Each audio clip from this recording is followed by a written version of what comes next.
নমস্কাৰ বন্ধু বান্ধৱীসকল, আমাৰ আজিৰ এই ভিডিঅ'টোত এনেকুৱা এটা ৰহস্যৰ কথা ক'বলৈ গৈ আছো যিটোৱে আপোনাৰ জীৱনত চমৎকাৰ হিচাপে কাম কৰিব। আপুনি বিশ্বাস ৰাখক, এইটো সম্পূৰ্ণৰূপে কাম কৰিব। আপুনি যদি আমাৰ ভিডিঅ'টো শেষলৈ চাই আৰু যি ষ্টেপ কোৱা হৈছে সম্পূৰ্ণৰূপে মানি চলে, আপোনাৰ মনৰ ইচ্ছা পূৰণ হ'ব। লগতে আপুনি আপোনাৰ জীৱনৰ যিকোনো সমস্যা দূৰ কৰিব পাৰিব। আহক বন্ধুসকল, আমাৰ আজিৰ এই ভিডিঅ'টোৰ জৰিয়তে জানো এনেকুৱা কি ৰহস্য বা টেকনিক আছে, এনেকুৱা কি শক্তি আছে যিয়ে আপোনাৰ মনৰ ইচ্ছা পূৰণ কৰিব পাৰে। বন্ধুসকল, এই ৰহস্যৰ পোনপ্ৰথম বস্তুটোৱে হৈছে বিশ্বাস শক্তি।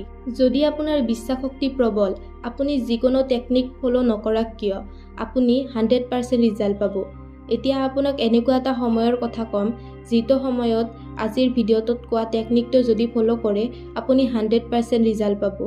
বন্ধুসকল, এই ৰহস্যজনক সময়টোৱে হৈছে ৰাতিৰ 11:11 বজা। এই 11:11 সময়টোৱে আপোনাৰ জীৱন সলনি কৰিব পাৰে।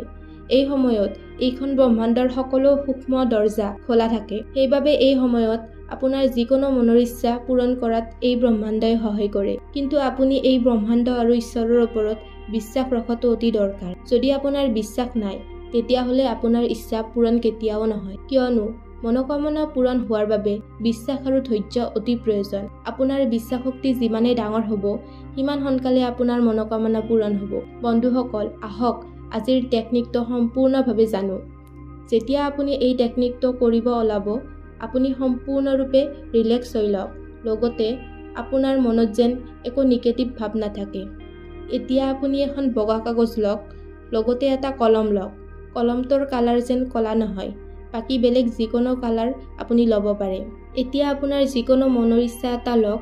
মনত ৰাখিব, এটা সময়ত যেন এটা ইচ্ছাহে লয়।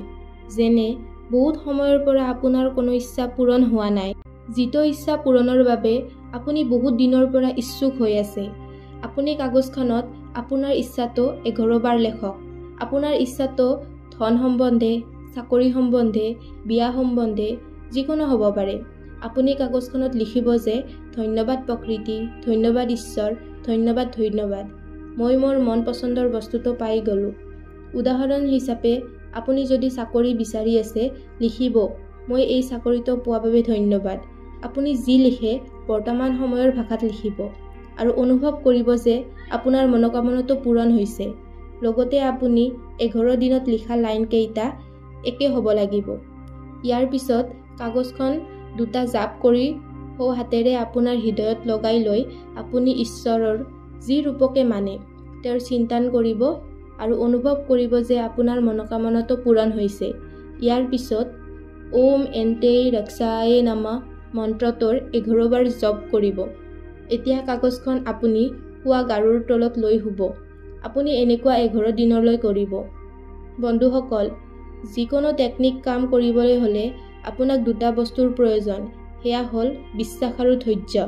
বন্ধুসকল, এই ভিডিঅ'টোৰ জৰিয়তে আপোনালোকৰ ওচৰত এটা নতুন টপিকৰ ওপৰত জনাবলৈ পাই ভাল লাগিল।